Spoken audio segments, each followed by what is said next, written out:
ई पाठशाला। बच्चों, आज हम कक्षा 8 का पाठ 3 करेंगे, बस की यात्रा, जिसके लेखक हैं हरिशंकर परसाई जी, जिनका जन्म 22 अगस्त 1924 को हुआ था और मृत्यु 10 अगस्त 1995 को हुई थी। तो बच्चों, तस्वीर में आपको बस की हालत देखकर समझ में आ रहा होगा कि हम क्या पढ़ने जा रहे हैं। ऐसी खटारा टाइप की बस के बारे में पढ़ने जा रहे हैं। एक चीज़ और बताऊं बच्चों कि ये जो कहानी है बस की यात्रा, ये एक हास्य व्यंग्यात्मक कहानी है। हास्य मतलब हंसाने वाली, व्यंग मतलब होता है ताना देते हैं ना, थोड़ा सा टॉन्ट करना। तो ये उस पर बेस्ड एक कहानी है। तो कहानी शुरू करते हैं। हम 5 मित्रों ने तय किया कि शाम 4 बजे की बस से चलें। पन्ना से इस कंपनी की बस सतना के लिए घंटे भर बाद मिलती है, जो जबलपुर की ट्रेन मिला देती है। सुबह घर पहुंच जाएंगे। हम में से 2 को सुबह काम पर हाजिर होना था, इसीलिए वापसी का यही रास्ता अपनाना जरूरी था। लोगों ने सलाह दी कि समझदार आदमी इस शाम वाली बस से सफर नहीं करते। क्या रास्ते में डाकू मिलते हैं? नहीं, बस डाकिन है।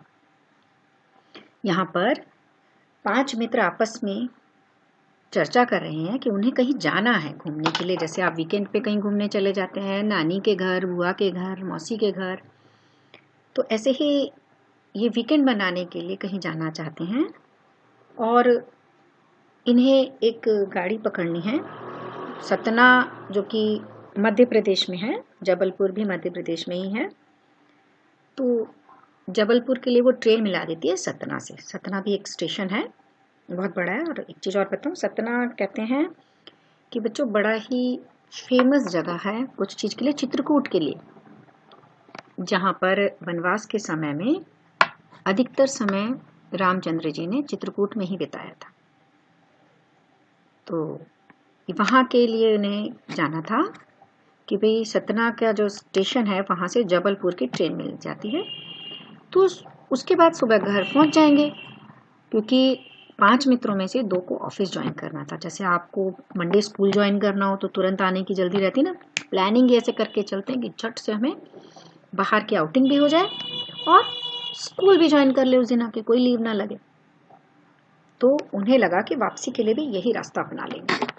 कुछ समझदार लोगों ने सलाह दी कि भाई इस रास्ते से, यानी शाम वाली बस से जाना ठीक नहीं होगा। तो ऐसे ही बोला, क्यों भाई, क्या रास्ते में डाकू मिलते हैं जो शाम को जाने में डर है इससे? तो फिर बोले नहीं, बस ही डाकिन है। अब बस डाकिन यानी बस डाकू है, ऐसा कैसे? चलिए देखते हैं आगे। बस को देखा तो श्रद्धा उमड़ पड़ी। खूब वयोवृद्ध थी। वयोवृद्ध यानी बुजुर्ग, बूढ़ी हो गई थी, यानी पुरानी थी। ये हुआ ना उमंग, सॉरी व्यंग, व्यंग हो गया ना ये, कि वो काफी वयोवृद्ध थी, सदियों के अनुभव के निशान लिए हुए थे। लोग इसलिए इससे सफर नहीं करना चाहते थे कि वृद्धावस्था में इसे कष्ट होगा। जैसे हम किसी बुजुर्ग के ऊपर वजन नहीं लाद सकते ना, कि बहुत सारे थैले, लगेज, बैग पकड़ लें, तो भाई हम भी इस बेचारी बूढ़ी बस पर सवार होकर इसको कष्ट नहीं देना चाहते। यह बस पूजा के योग्य थी। जैसे बुजुर्ग सेवा कराने के योग्य होता है कि हम उसकी सेवा कर सकें, ऐसे ही ये बस भी पूजनीय है। उस पर सवार कैसे हुआ जा सकता है? तो ठीक है, बस कंपनी के एक हिस्सेदार भी उसी बस से जा रहे थे। हमने उनसे पूछा, यह बस चलती भी है? वह बोले, चलती क्यों नहीं है जी, अभी चलेगी। उन्होंने मतलब काफी देर से जब स्टार्ट नहीं होगी, तो हम लोगों ने पूछा, जो मित्र जा रहे थे उन्होंने पूछा बस कंपनी के हिस्सेदार से, पार्टनर से, कि भाई ये बस चलती है? तो उन्होंने बोला, क्यों नहीं भाई, चलती है, अपनी चीज की कमी कौन बताता है भाई, है ना? तो हमने कहा, वही तो हम देखना चाहते हैं, अपने आप चलती है यह? अब देखो यहाँ पे हुआ ना व्यंग फिर से, क्या ये अपने आप चलती है या बैलगाड़ी की तरह कोई खींचेगा? तो बोलते हैं, हाँ जी, और कैसे चलेगी? तो हिस्सेदार भी ऐसे बोले, हाँ जी अपने आप ही चलेगी, वरना और कौन सा तरीका है भाई चलने का। यानी अब देखिएगा कि एक दूसरे से किस तरह से वार्तालाप हो रही है। गजब हो गया, ऐसी बस अपने आप चलती है। फिर एक हंसी की बात आ गई, फिर बस का मजाक उड़ाया गया। व्यंग यानी किसी का मजाक भी उड़ाना होता है, ठीक है। हम आगा पीछा करने लगे, जैसे हिलते ना। डॉक्टर मित्र ने कहा, डरो मत चलो, यानी अभी चढ़े नहीं हैं। आप समझ रहे हैं, अभी बस में चढ़े नहीं है। तो पीछे से डॉक्टर मित्र ने बोला, डरो मत चलो, बस अनुभवी है, एक्सपीरियंस्ड है, नई नवेली बसों से ज्यादा विश्वसनीय है, हमें बेटों की तरह प्यार से गोद में लेकर चलेगी। यूं ही चलते चलते मजाक हो रहा था कि चलो भाई चढ़ चलो इस पर, प्यार से ले जाएगी, एक्सपीरियंस्ड है, कुछ खतरा है नहीं। क्योंकि एक्सपीरियंस्ड पर्सन से किसी भी तरीके से किसी भी फील्ड में जरा सा विश्वास बन जाता है उनकी तरफ। हम बैठ गए।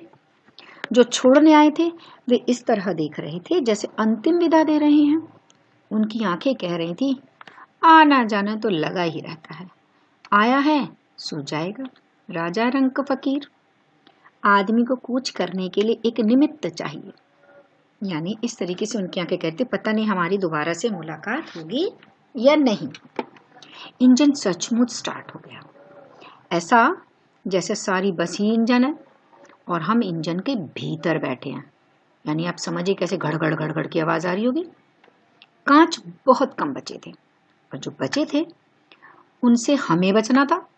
यानी बस की खिड़कियों के कांच अधिकतर टूटे हुए थे, जो कुछ थोड़े बहुत बचे हुए भी थे वो इस तरह के थे कि लग रहा था कि कभी भी हिलकर वो हम पर गिर सकते थे, इसलिए हमें भी बचना था कि वो हमारे ऊपर ना गिर जाए। हम फौरन खिड़की से दूर सरक गए।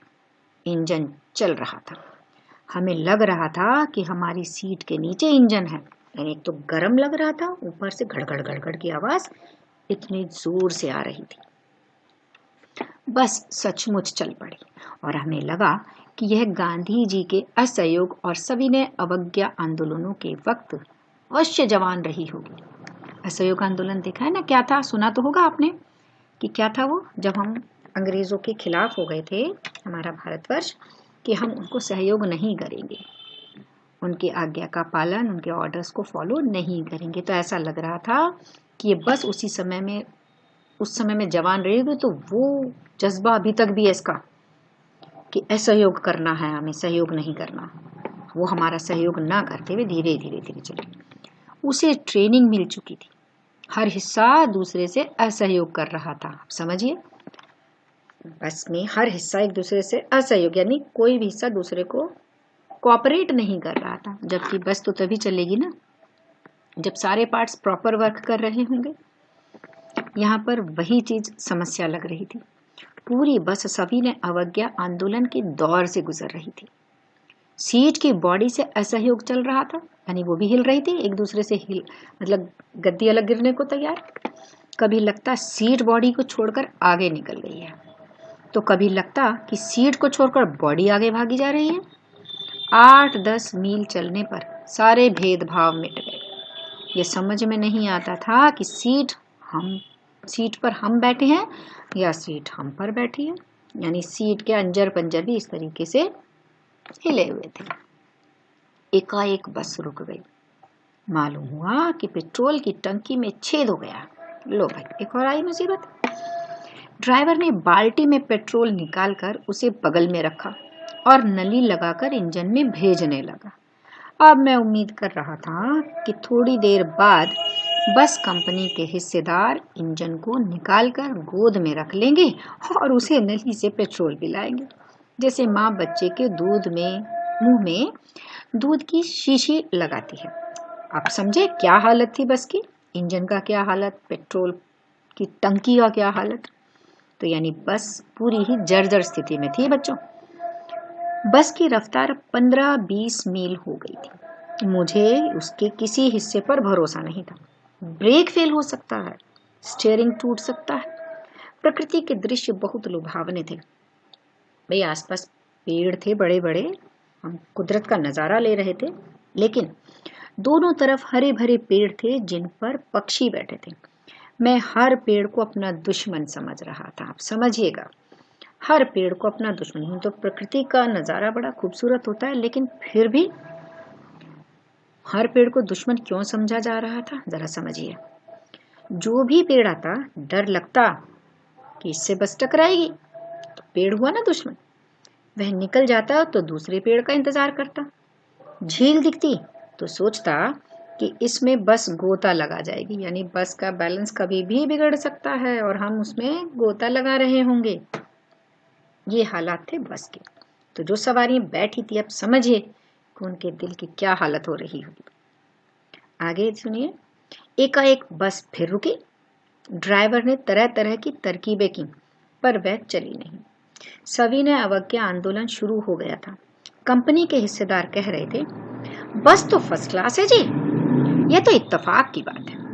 भाई, अपनी चीज की कौन बुराई करता है, और सवारियों को तसल्ली देना तो बहुत जरूरी था। इस समय उनका यही प्रथम कर्तव्य था कि वो बस को बिल्कुल फर्स्ट क्लास बताएं, क्योंकि अगर अपने ही प्रोडक्ट की गड़बड़ बता देंगे तो भाई कस्टमर तो नाराज होंगे ना। तो उनको मोटिवेट करते रहने के लिए उन्होंने बस की स्थिति को तो फर्स्ट क्लास बताया, और इत्तेफाक की बात है, चांस तो भाई किसी के साथ भी गड़बड़ा सकता है। आगे। क्षीण चांदनी में वृक्षों की छाया के नीचे वह बस बड़ी दयनीय लग रही थी।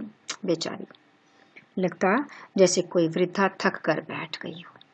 हमें ग्लानि हो रही थी कि बेचारी पर लद कर हम चले आ रहे हैं। गिल्ट फील हो रहा था कि बेचारी को हमने कितना परेशान किया। बूढ़ी सी है, थकी हुई है, इस पर हमने बोझ डाल दिया। अगर इसका प्राणांत हो गया तो इस बियाबान में हमें इसकी अंत्येष्टि करनी पड़ेगी। यानी यदि ये बिल्कुल खत्म हो गए, प्राणांत यानी इसके प्राणों का अंत हो गया, तो इसका अंतिम संस्कार इस बियाबान जंगल में ही हमें करना होगा। हिस्सेदार साहब ने इंजन खोला और कुछ सुधारा। बस आगे चली। उसकी चाल और कम हो गई। बेचारी, क्या हालत है ना बेचारी बस की। धीरे धीरे वृद्धा की आंखों की ज्योति जाने लगी। अब भाई उसको दिखना भी बंद हो गया, कम होने लगा। चांदनी में रास्ता टटोल कर वह रेंग रही थी, यानी और स्लो हो गई। आगे या पीछे की कोई गाड़ी आती दिखती तो वह एकदम किनारे खड़ी हो जाती और कहती, निकल जाओ बेटी। अपनी तो वह उम्र ही नहीं रही। यानी बस की फीलिंग बताई जा रही है कि बस ऐसा कहती। कोई गाड़ी आती ना तो साइड खड़ी जाती और रुक जाती वेट करने के लिए कि बेटा, पीछे गाड़ी को कहती, बेटा तू निकल ले पहले, मैं तो बूढ़ी हूँ, धीरे धीरे चल पड़ूंगी, तू निकल। ये हालत थी बस की। एक पुलिया के ऊपर पहुंचे ही थे कि एक टायर फिस करके बैठ गया। लो भाई, एक और समस्या। वह बहुत जोर से हिलकर थम गई। अगर स्पीड में होती तो उछलकर नाले में जा गिरती। मैंने उस कंपनी के हिस्सेदार की तरफ पहली बार श्रद्धा भाव से देखा। आप देखिए श्रद्धा भाव क्यों। वह टायरों की हालत जानते हैं, फिर भी जान हथेली पर लेकर इसी बस से सफर कर रहे हैं। समझिएगा बात को। श्रद्धा भाव इसलिए कि देखिए, हम तो सवारियां हैं, सवारी तो अनजान है उसकी हालत से, तो अनजाने में बैठ गए कि चलो चली लेंगे।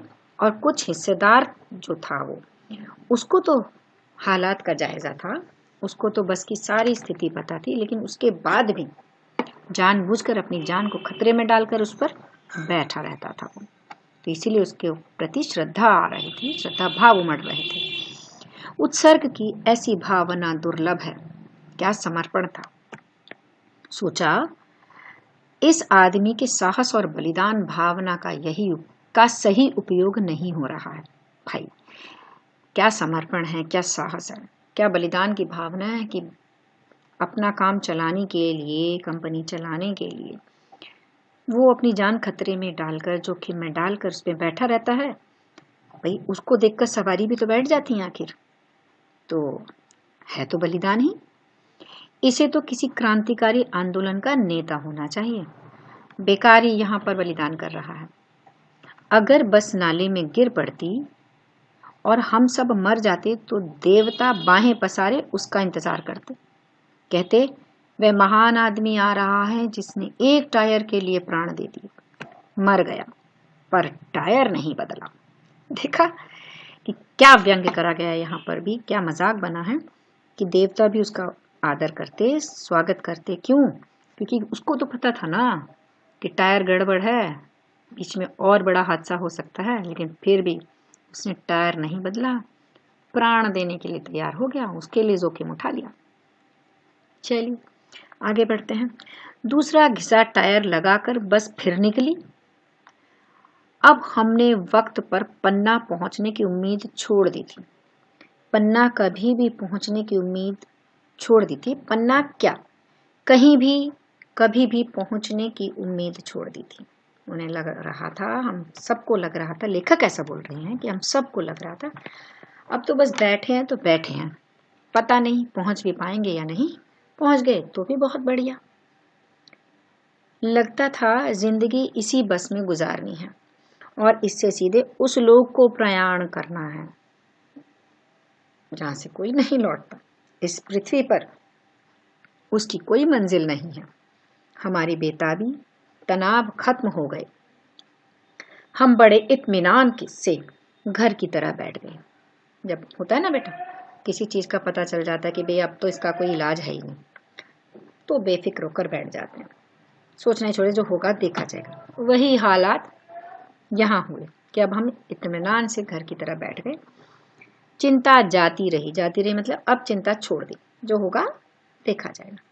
हंसी मजाक चालू हो गया और अब हम सब आपस में हंसी मजाक करने लगे। तो इस प्रकार हरिशंकर परसाई ने एक वृद्ध पुरानी बस की स्थिति बताते हुए अपनी यात्रा का बखान किया है। तो आशा करती हूँ कि आप सबको यह समझ में आ गया होगा पूरा पाठ। तो उसको ध्यान से बच्चों सुन लीजिएगा। अगली वीडियो में हम इसके शब्दार्थ व प्रश्नोत्तर कराएंगे। अगर आपको पसंद आए तो लाइक ज़रूर कीजिए और कोई राय या सुझाव देना चाहें तो कमेंट में सुझाव दे सकते हैं।